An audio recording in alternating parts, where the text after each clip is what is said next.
Okay, hello everybody.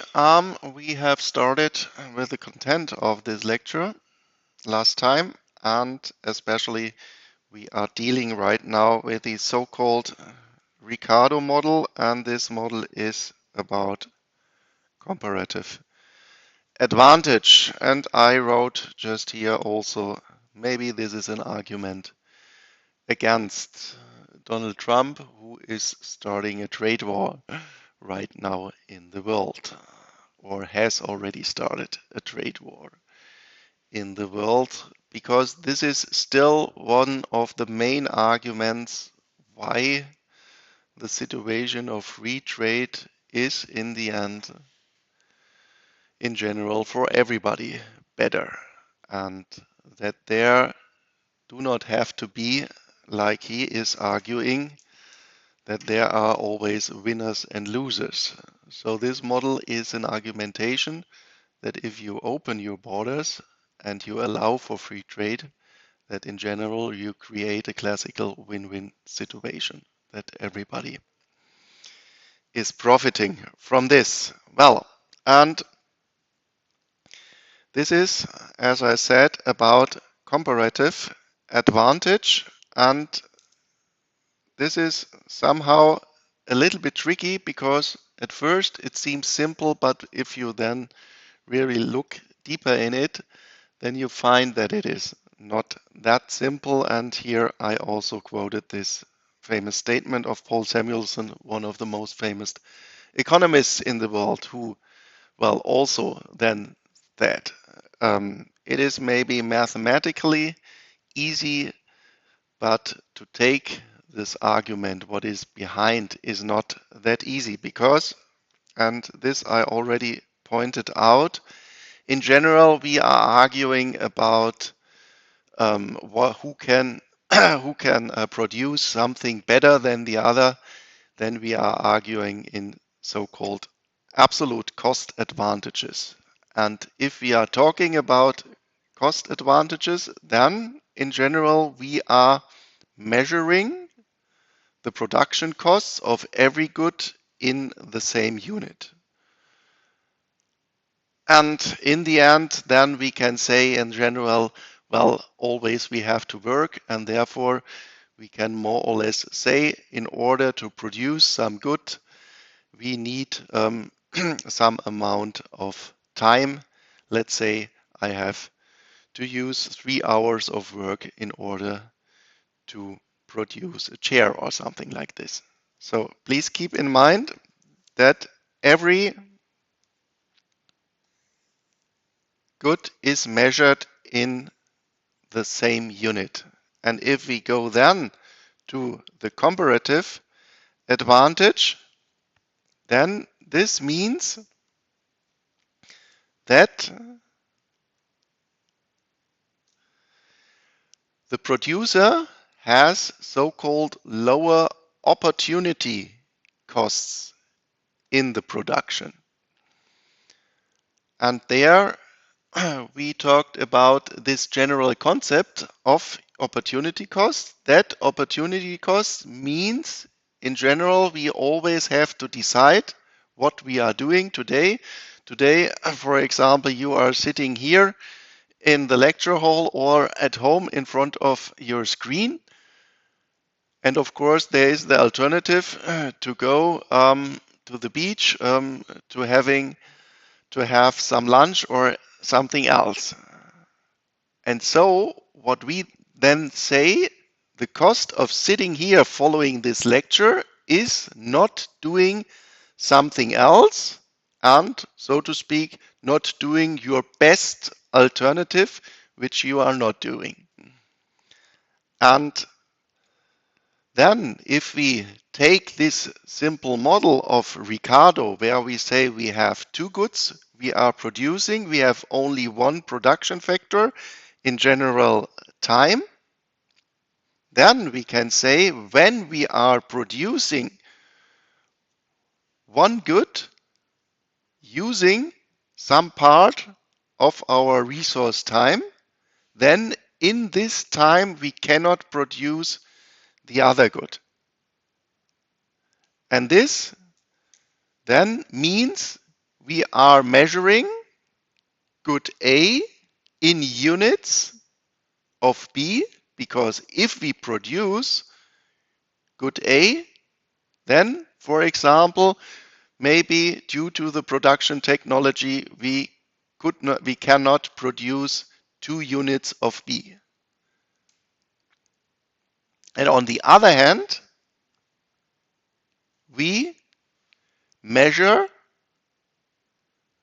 good B in units of good A, because producing 1 unit of B means also we have to reduce the production of A.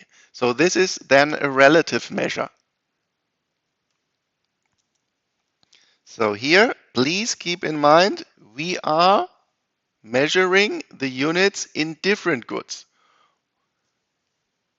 in different units. So then we ask ourselves, I have a comparative cost advantage in producing A compared to another person if I have to reduce my production in the other good B less than the other person. And there you see, then it starts to become a little bit more complicated. And there you always have to be very careful when you are arguing, because we are very, very fast in order to step back to the argumentation in absolute costs.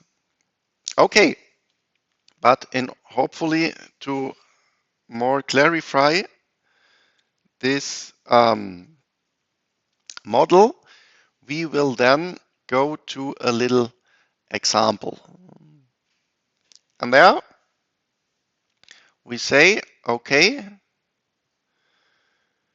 2 countries, Portugal and United Kingdom, and they, due to their labor coefficients,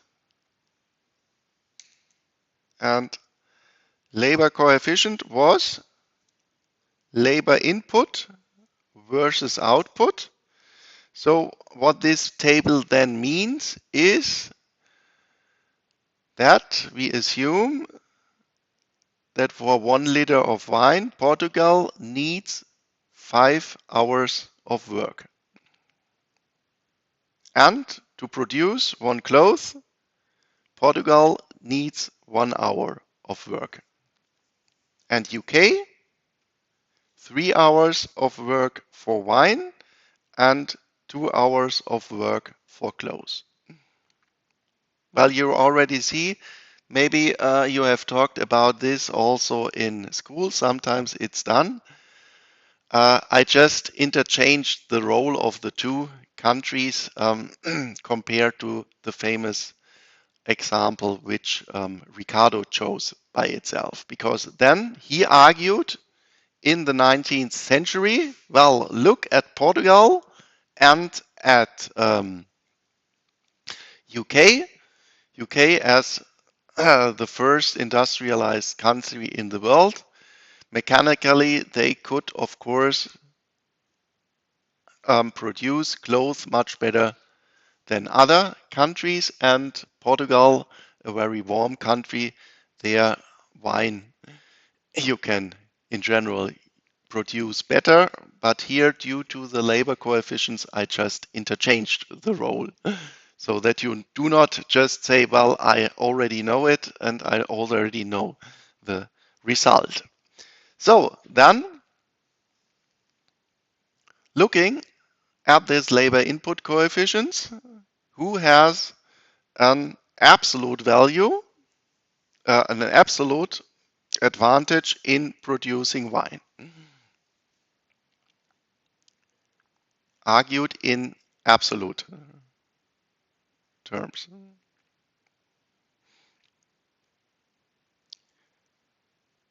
So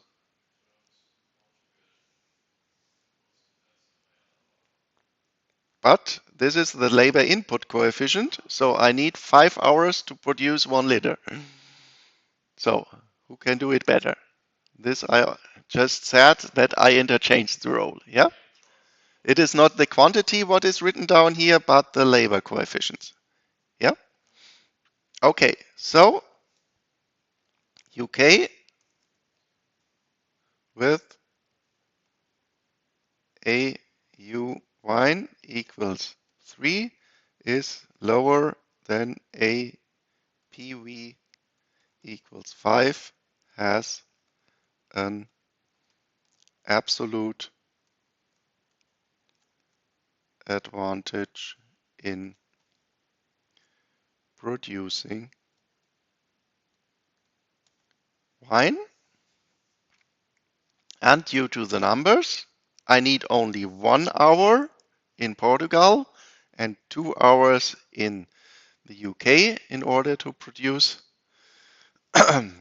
clothes. Therefore,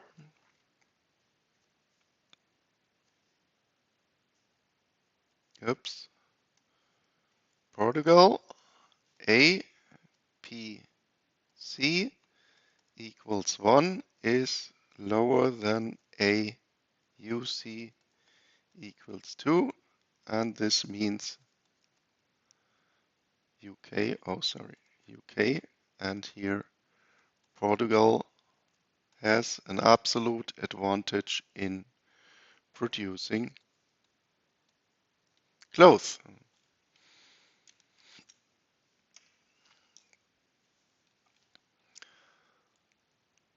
And then we ask for the comparative cost advantage. And there now, not looking at the general input for producing our goods, labor and in general time. Now we ask if we are producing in Portugal 1 unit of wine, how much less clothes can we then produce?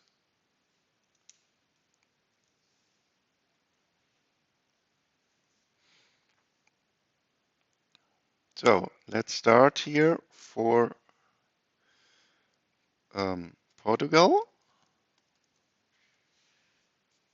and at first wine.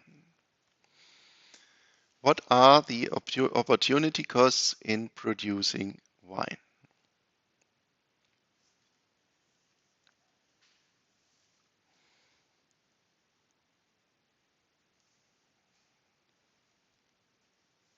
How much less clothes can I produce when I produce 1 liter of wine?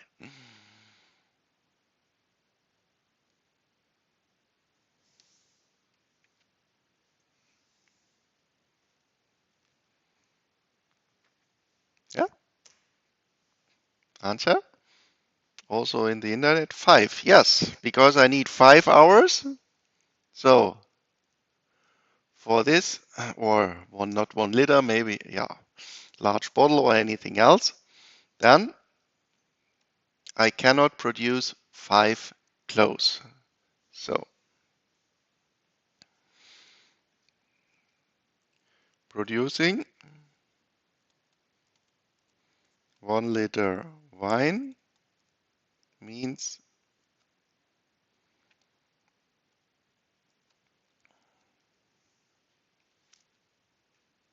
not producing 5 clothes. And for clothes, if I produce 1 cloth, how much less wine can I then produce?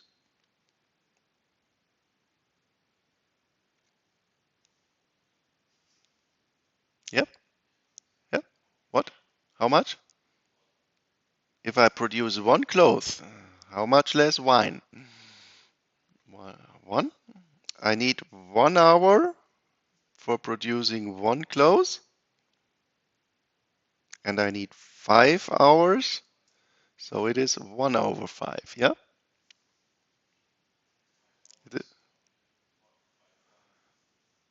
No, 5 hours, 1 unit of wine, so 1 liter, yeah? Okay, then producing 1 cloth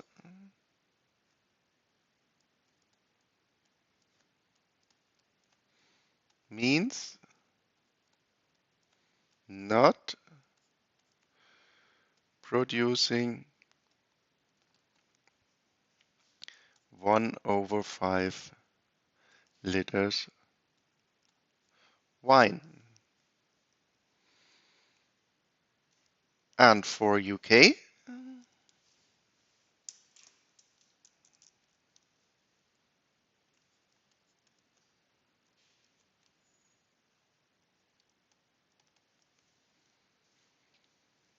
if I produce 1 liter of wine, I need 3 hours. How much less clothes if I need 2 hours of clothes for the production of 1 clothes? How much I have to reduce the production in clothes?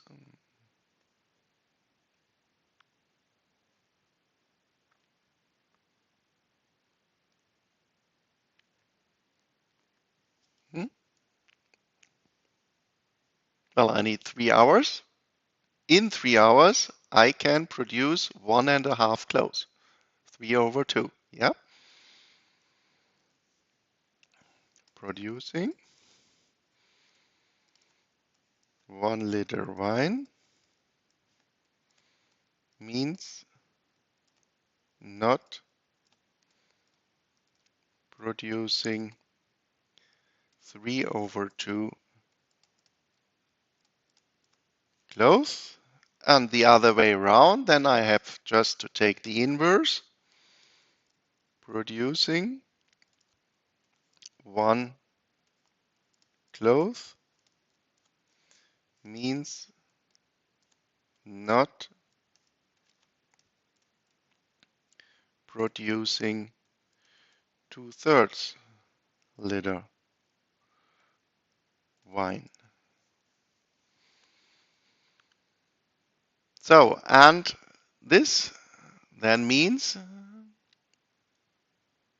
since I have to reduce here my production, producing 1 liter of wine in Portugal by 5 cloves compared to only 1.5 cloves in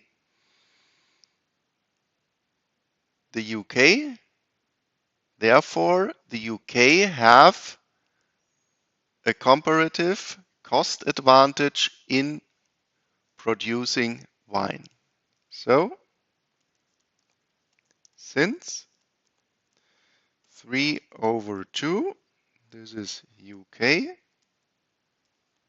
is smaller than 5 over 1, Portugal, UK has a comparative cost advantage in producing wine. And then, of course, when we take the inverse, since the other way around, 1 over 5 is smaller than 2 over 3,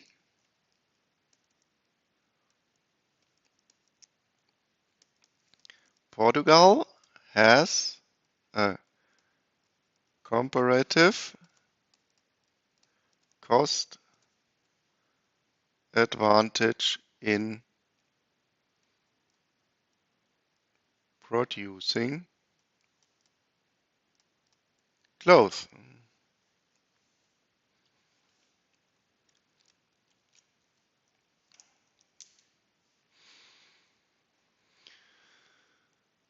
And observed this now, then we start to argue, or we pose the question, is it now therefore beneficial for both countries to work together? And for this, we then can say, well, in general, we will do profit maximization within our countries.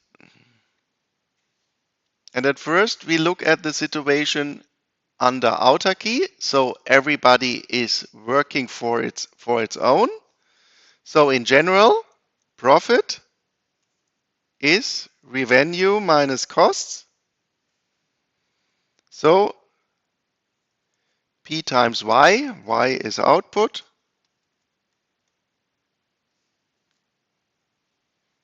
minus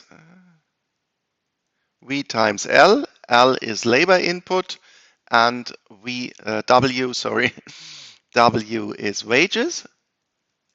So I written here. So then I know my production function Y was 1 over A times L. Inserting this, for Y, we have only our profits depending in the end on labor input.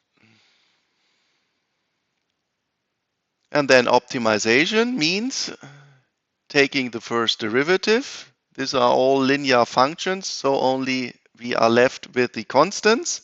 So then in optimum, setting the first derivative to 0, or let me write down this, pi of L equals pi P times L over A minus wages times labor, and then pi prime is P over A minus W. This has to be set to 0 in optimum, and therefore we obtain prices over labor input coefficient equals wages.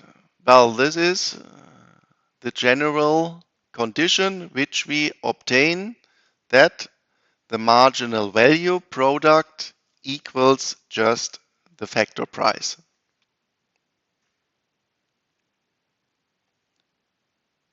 Maybe in micro you have seen pi is P times general inputs are capital and labor minus wages times labor minus interest rates times capital. And when you take then the first derivative of pi with respect to L, we obtain P y prime dy over dl minus wages, and then P marginal product of labor equals wages, and wages are just the price of labor. So this, hopefully, well, if you have entered my course in microeconomics, when we have talked about neoclassical theory, then you have seen this, and you should have seen this also in microeconomics. So what we then can derive is we can directly calculate the wage rates in our two countries. This condition holds separately for every country.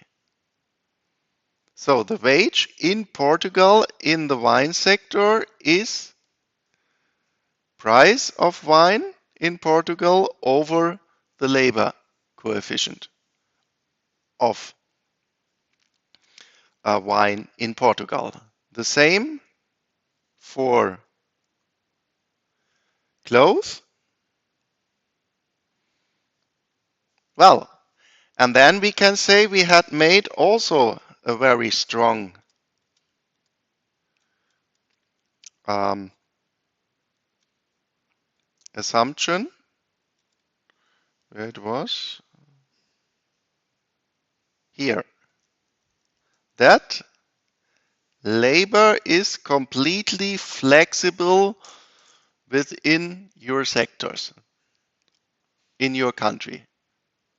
So you can just interchange between the clothes sector and the wine sector.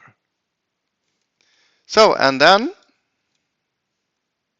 this means since labor is totally flexible, if in one sector you would earn a higher wage, then everybody would have moved to this sector. So in equilibrium, then this means both wage rates have to be the same. And this, of course, holds for UK and for Portugal separately. Well, and then taking these two conditions from profit maximization together with this equilibrium condition,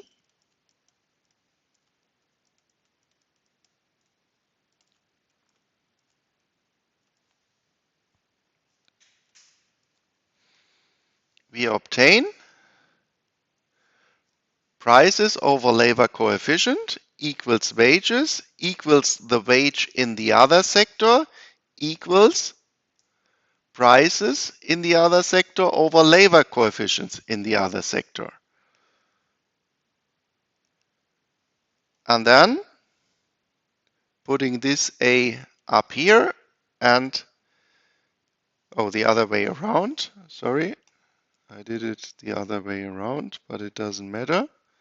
So then dividing by the price of clothes and multiplying with the labor coefficient of wine then means that the relative prices in the two separate countries are also just the relation of the two labor coefficients.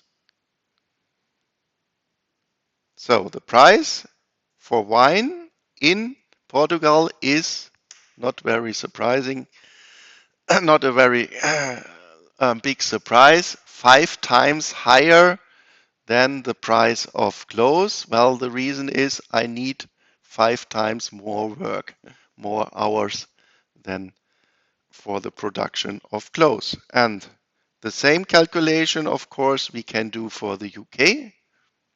And then we obtain that wine is 1.5 times higher than the than the price of clothes. So what we then obtain is, of course, that in general prices just equal our opportunity costs, because the relation of our labor input coefficients, they just represented this comparative cost advantage. So to sum up this, we can interpret these relative prices. 1 liter of wine in Portugal equals 5/1 clothes, or 1 liter of wine in UK equals 3/2 clothes. So these relative prices just represent the exchange ratio in the good of the goods in these two countries. So these are now in a very compact way written down the production conditions in the two countries coming from this general table here. And now we can ask, would it be a good idea if these two countries work together? Well, if they stick together, then of course they would interchange both goods with the same ratio. So, and now opening their borders in Portugal, the people walking around and they want to have for 1 liter of wine, they want to have 5 clothes. In UK, the people walk around and they want to have for 1 liter of wine only 1.5 clothes. So now we assume, think of just something like a marketplace, that the world price exchange ratio or the world exchange ratio would be that I can interchange 3 clothes, 3 clothes with 1 liter of wine. So that this ratio is just in between the exchange ratios of the two countries.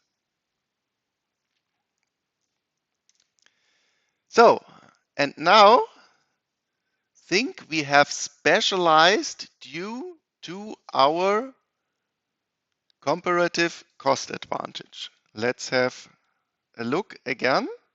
Here we have written down that UK has a comparative cost advantage in wine. So we take all our labor input and we are only producing wine anymore. Well, just specializing only wine, there we have to admit we don't know if this is a good decision because this depends on our demand structure. So we are not sure that this country would be very happy if they produce only wine. And this is also what is very nice about this model, because we do not have to talk about the preferences in the country, only about the production situation. So, but now we assume that UK is only producing wine because there they have a comparative cost advantage, and Portugal is producing clothes. So now we take the production view.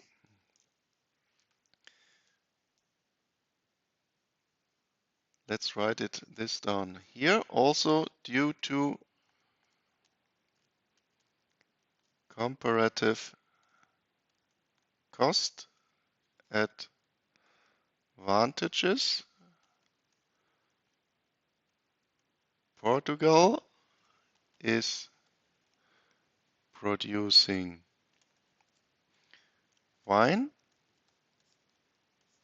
and UK is producing, sorry, the other way around,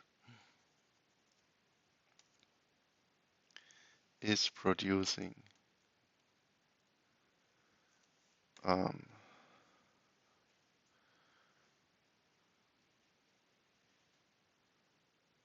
no, this is right, sorry.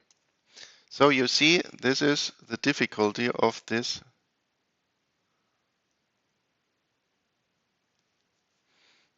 Now I'm, how did I do? UK is wine, so it is around this.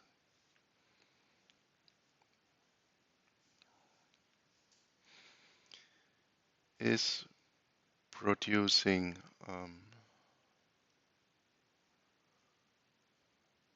close this way around, and UK is producing wine.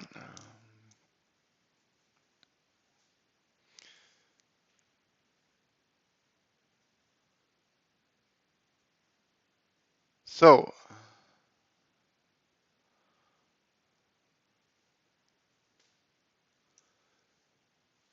relative price for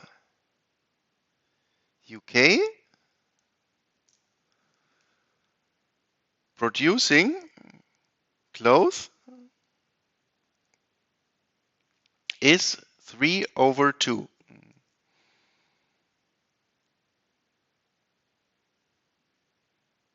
Oh, sorry, wine. I'm a little bit puzzled now. So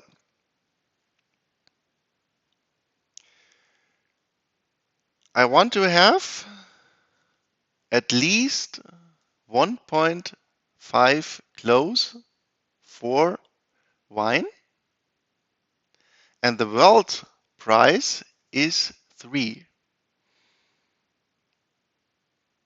So UK for one bottle of wine wants to have at least 1.5 close, but they obtain at the world market 3 close. So from the production view, producing clothes, UK would be then better off. So UK wants 1.5 clothes at least for 1 liter of wine, but at the world market they obtain 3 clothes. So this is then a win situation. The other way around, we look now at Portugal, so to speak, from the consumer side. They say Portugal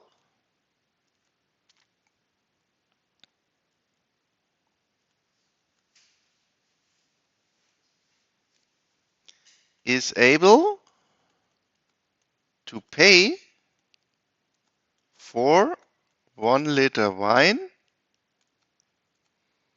up to 5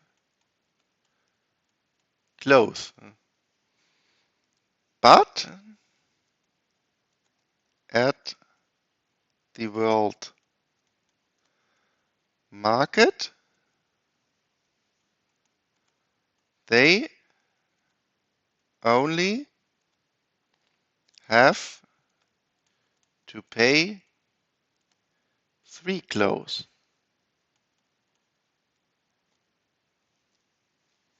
So also, you could charge me 5 close, but as due to the price at the world market, I have to pay only 3. So this is also a win situation for Portugal, and here also a win situation for UK. And together we have then from producer and consumer side, we have a win-win situation.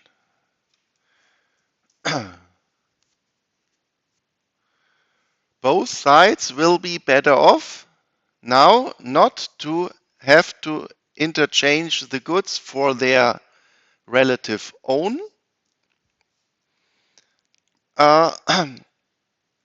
prices, 3/2 or 5. Both are better off if they interchange the goods with the relation of 3 or some other relation in between this interval. Okay, and then we of course can also take the view for the production of clothes. Then you see we just have here to interchange the relations. And this means now Portugal is producing clothes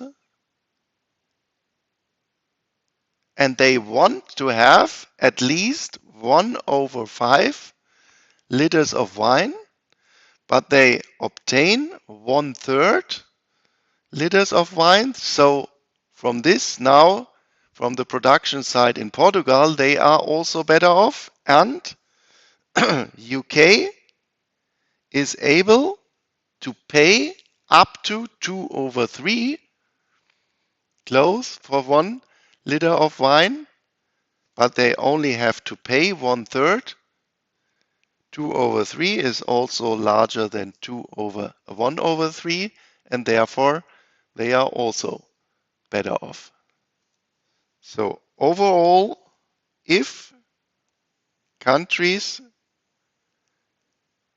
specialize due to their comparative cost advantage, for both views, if I'm producer or I'm consumer, I always will be better off compared to the situation of autarky.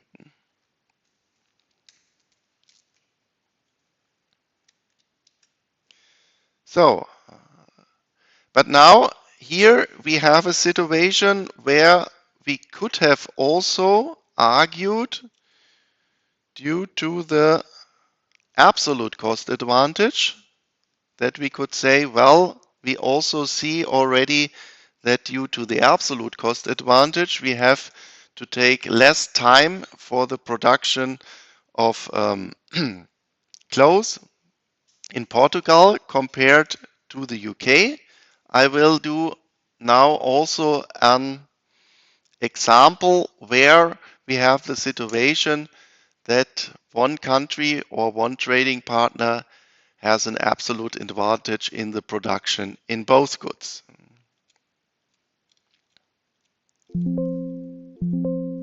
Oops.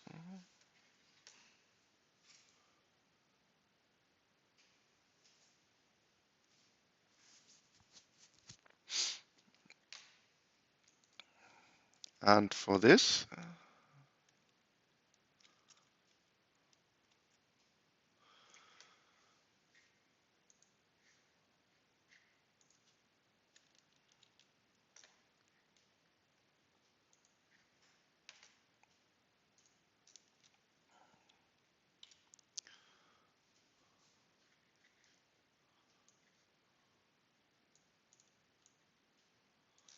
let's take the following example.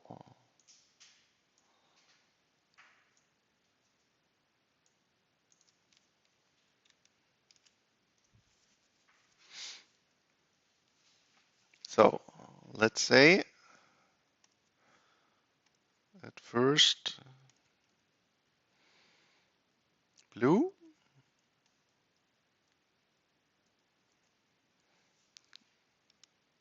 can produce fish and coconuts,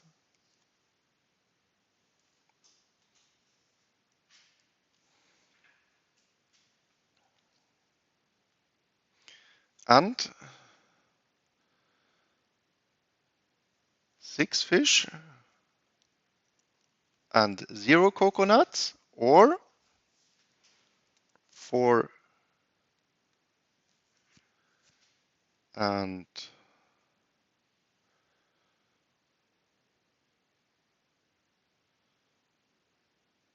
Oops, how much do I take now? 3, 2 or 6, and 0 or 9.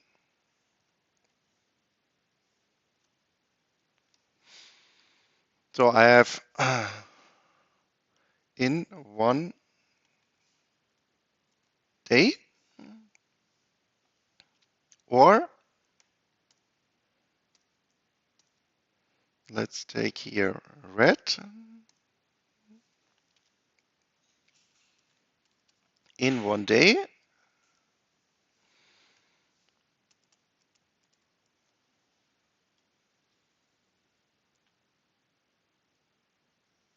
red can also produce fish and coconuts, and here starting from 10 fishes and 0, 8,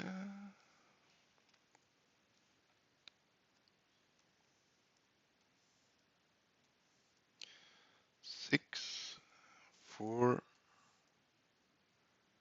2, and 0, and 30 here, and then I have to go down by 6, so 6, 12, 18, 24. So first of all,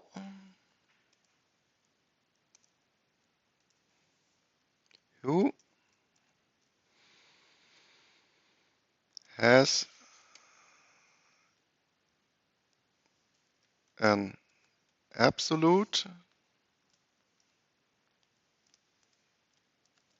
advantage in producing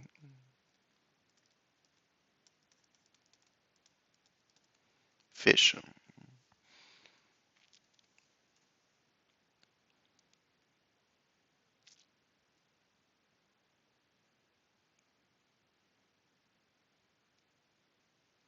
Who is taking just the unit time? Who can produce more fish? So what you see here in the table is just the possible division between producing fish and coconuts for the producer blue or for the producer red. So if I put all my time in producing fish, then blue can catch 6 fishes. Compared to red, when red is only go fishing, then this person can produce 10 fishes. So this means from the production side measured in time, red has an absolute advantage in producing fish. So red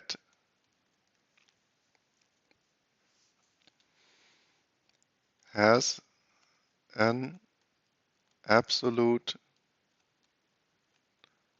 advantage in producing fish since 10 larger than the 6. So the 10 comes from the red and the 6 for blue. And now looking at the coconuts. So absolute advantage in producing coconuts. Then we have to compare, well, if I spend all my time in producing coconuts, blue, when he is only climbing up the trees, he can get 9, and red can get 30. Red has also an absolute advantage in producing coconuts since 30 is larger than the 9. So here we have the situation that if in general we just ask, well, we should work, we should stick together if or if one can produce one thing better than the other. Here we have the situation that red can produce both goods much faster than blue. And this is also, I think I already mentioned it, is also so the general example of this Robinson Crusoe economy, where you just say you have Robinson and he would be now the Mr. Blue on his island.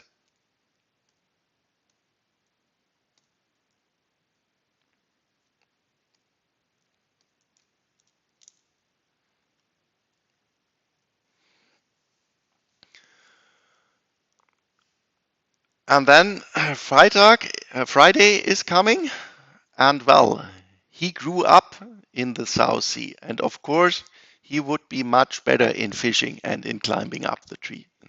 Why should they work together? And now the argument is, well, let's have a look at the opportunity costs, at the comparative advantage. So, blue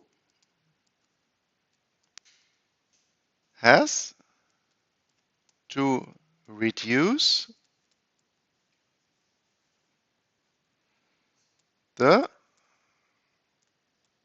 production of coconuts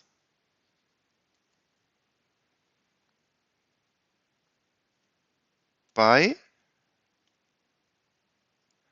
how much? And this you should say in order to obtain 1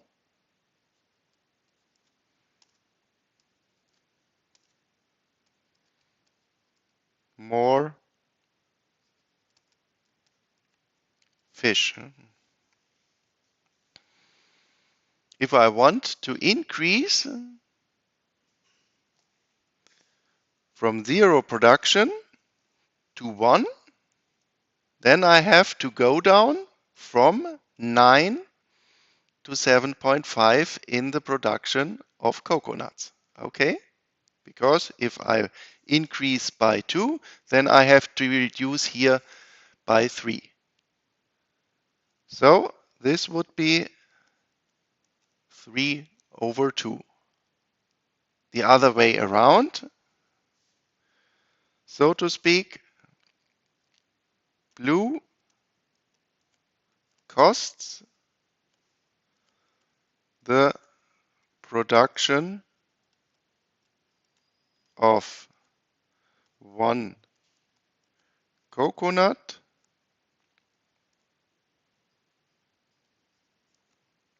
2 over 3 fishes.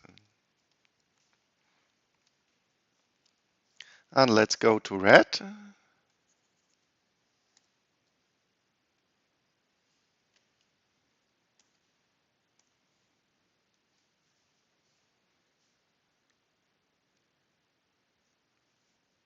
for 1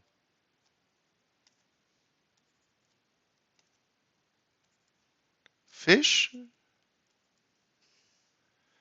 red has to reduce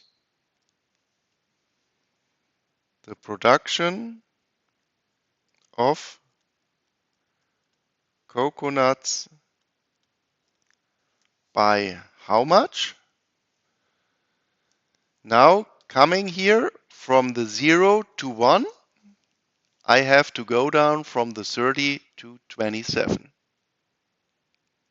Increasing by 2 means reducing by 6. Increasing by 1 means reducing by 3. Has to reduce the production of coconuts by 3, and the other way around. For 1 coconut, red has to reduce the production of fish by the inverse 1 over 3.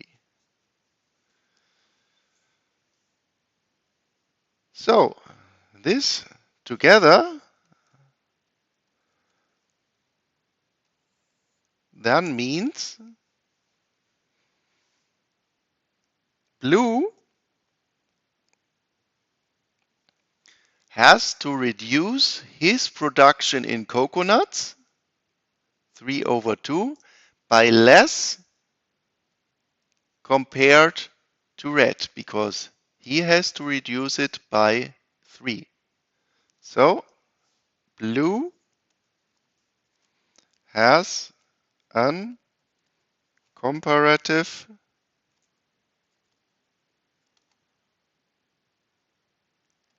cost advantage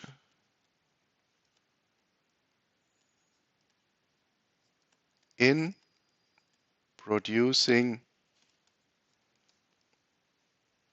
fish, since 3 over 2 is smaller than 3 over 1. So this number comes from here and this from here. But if we look at the opportunity costs of producing coconuts, then he has to reduce the number of coconuts for not the number of coconuts, he has to reduce the number of fish for 1 coconut by 2 over 3, while for 1 coconut he has to reduce the production of fish by only 1 over 3. So red has an comparative cost advantage in producing coconuts, since 1 over 3 is smaller than 2 over 3.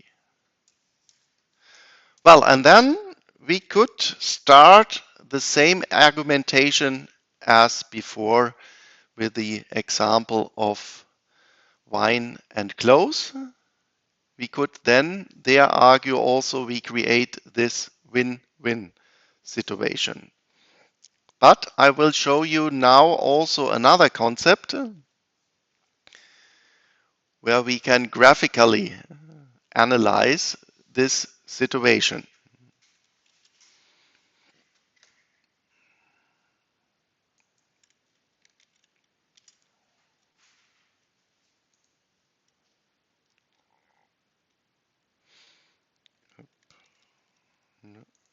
one.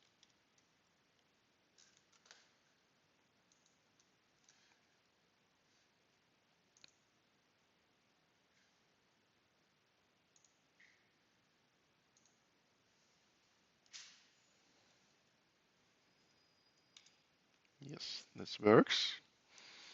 So, and for this, we use graphical representation.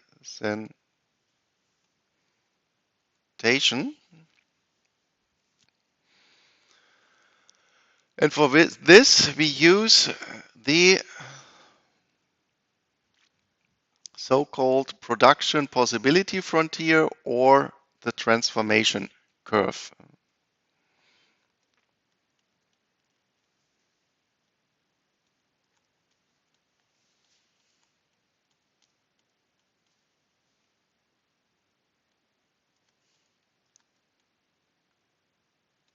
Or transformation curve. And this we also have done in the macro course. So let's see.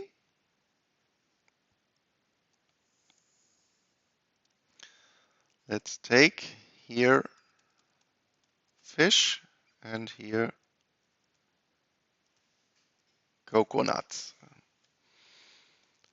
10, 20, 30, 40.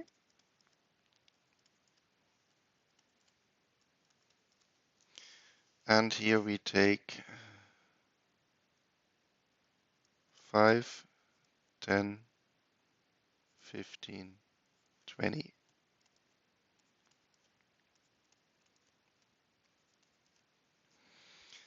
So let's have a look at first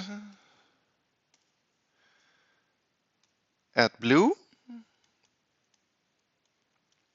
Well, this table represents all the possible pairs how to divide our time in producing fish and coconuts. And you see here that it is all linearly. So going up on the left side by 2, we going down here by 3. So then we have a maximum production of fish by 6 around here and a maximum production of coconuts by 9 around here. So, and since we have this linear production technology, all possible baskets of fish and um,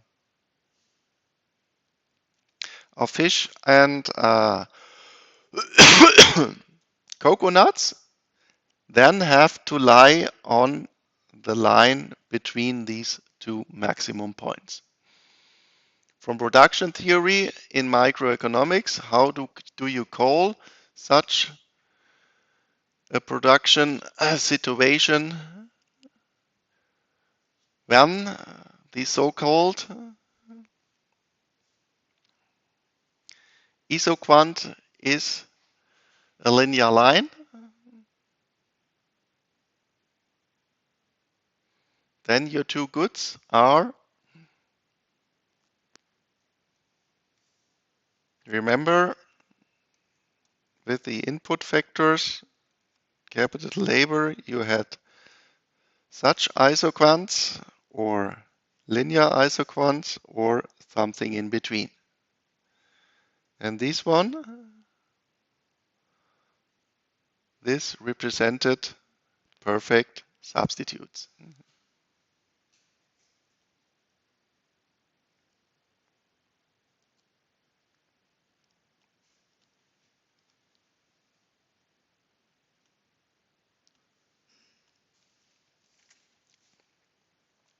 Okay, and then let's draw also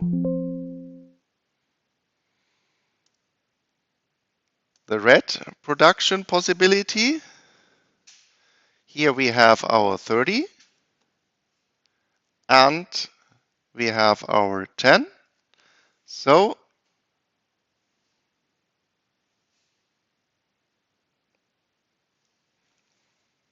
the production possibility of red would be looking like this. So, and now we can ask, well, if these two guys would produce together, then we could say, okay, if they both are producing only fish, he has a maximum of 6, a maximum of 10, then the overall maximum would be 16. Let's take this maybe in green.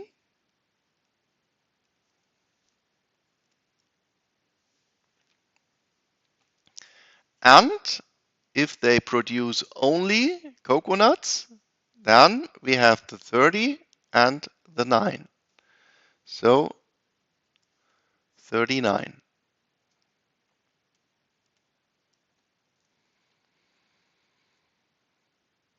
And if they produce now together, how do then the production possibility looks like in between? And for this, we then could ask ourselves again, well, in this situation here, who should start to produce the first coconut? Should it be blue or should it be red?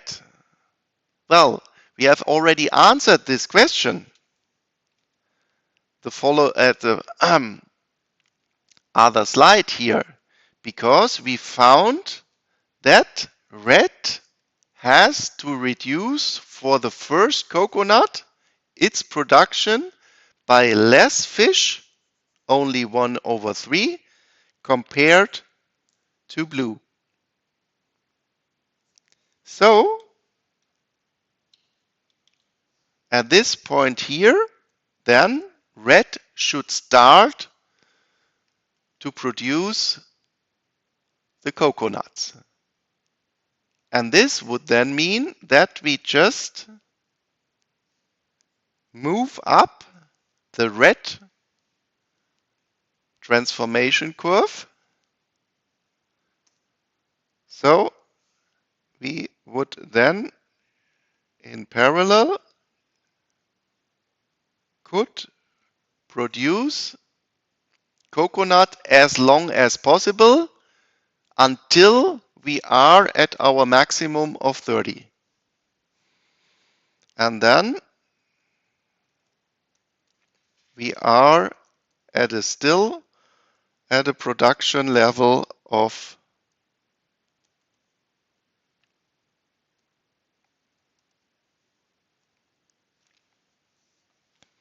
6 fishes.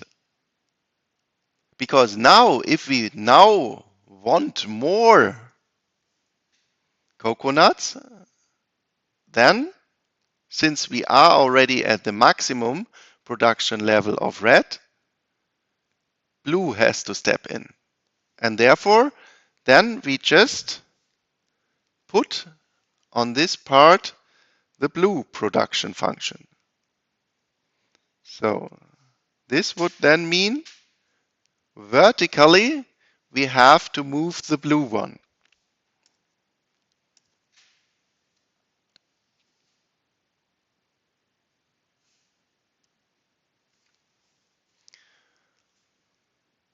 And this then means that somehow our production possibility frontier moves outward, because if we compare this situation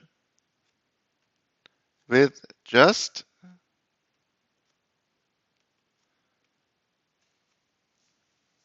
the linear line between our two maximum points, we now see that our production possibilities together have increased compared to this situation.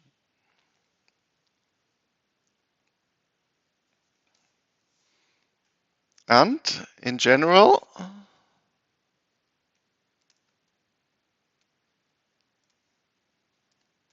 the slope of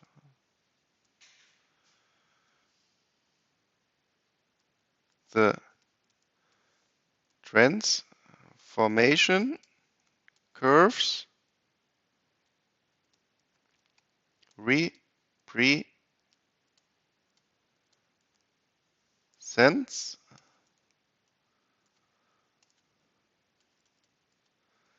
the opportunity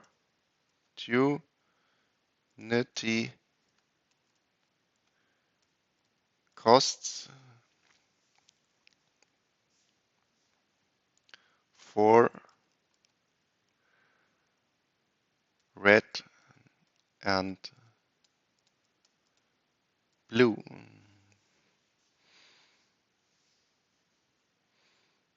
So, compared to our other example, we could say that blue is interchanging 3 coconuts with 2 fishes, while red is interchanging 3 coconuts with only 1 fish. So now let's assume the situation that they stick together, have specialized with respect to their comparative cost advantage. So red is climbing up the tree and blue is going to the sea and is fishing. And then they afterwards, after they have collected their 6 fishes and 30 coconuts, then they meet again at a market and they are start to interchange. Well, and here, since we have won the relative ratio of 3/1, and here we have the relative ratio of 3/2, we could assume that they find an interchanging price ratio of 2 fishes for 1 coconut. Now, after specialization, assume red and blue interchange 2 fish for, sorry, the other way around. 1 fish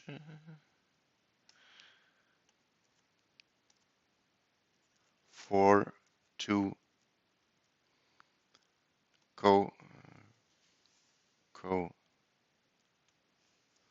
nuts. Well, then we can say overall we have produced 30 fishes and 30 coconuts and 6 fishes.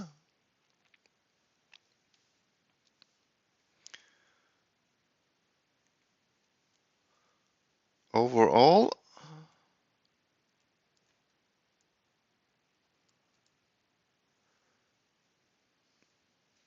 the economy has produced 30 coconuts and 6 fishes. With this price ratio of 2/1, we then obtain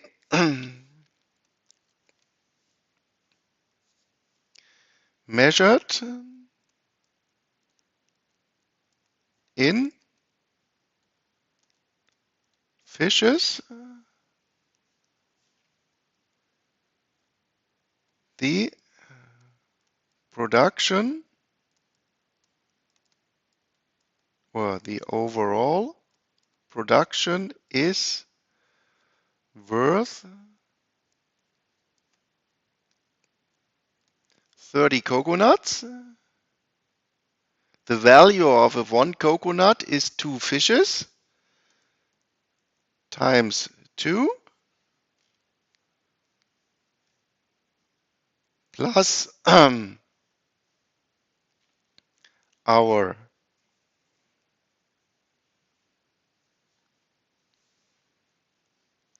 six fishes is then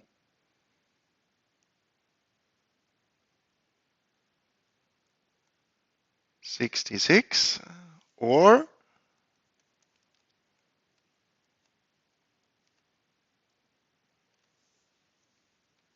measured in coconuts, the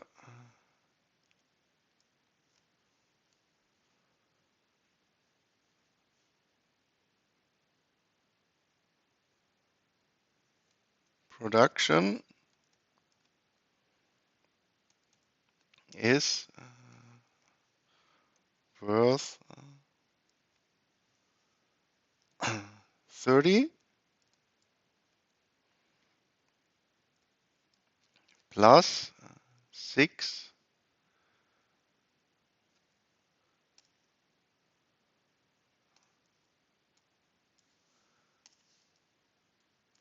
times 1/2, because we have to pay 2 coconuts for 1 fish, and therefore this would be 33.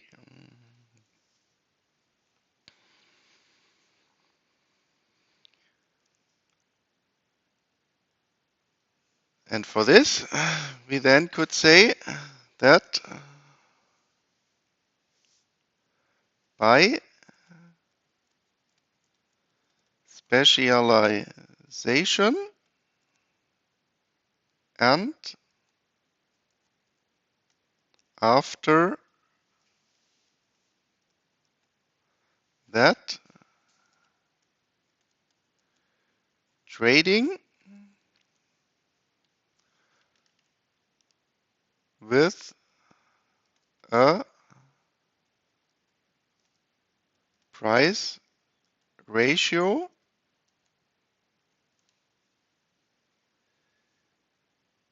in the interval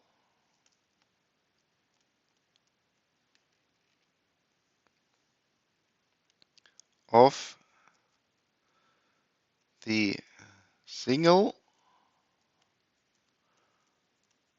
opportunity cost ratios increases total income of both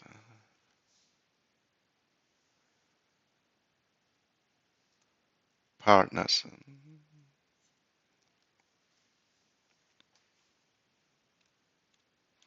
So what we see, in order to sum this up, that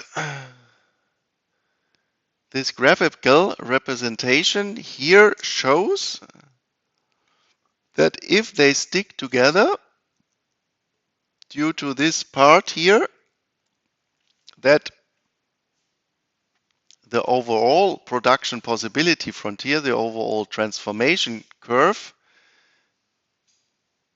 will have this concave shape that we then, so to speak, have more possibilities to consume when we have done beforehand this specialization. And so to speak, the only argument or the only assumption on our preferences would be the general assumption of more is every time better. Because if we stick together, then we can choose out of a larger possibility set than before. Well, and this general argumentation, maybe it would be nice if somebody tries to explain this to this guy here. Because if we are going on like this now, that he has started the tariffs, we have increased the tariffs on motorcycles and something else, that then we overall reduce our our consumption possibilities in the future. And in the end, everybody will be worse off. What a pity. Okay, that much for today. And next week, then we start with the gravity model, which you should also apply in your term paper. Please think of a country you want to choose, and please think of the topic you want to choose, because we will assign next week then the topics so you can start. Okay. Anything else? Otherwise, have a nice day.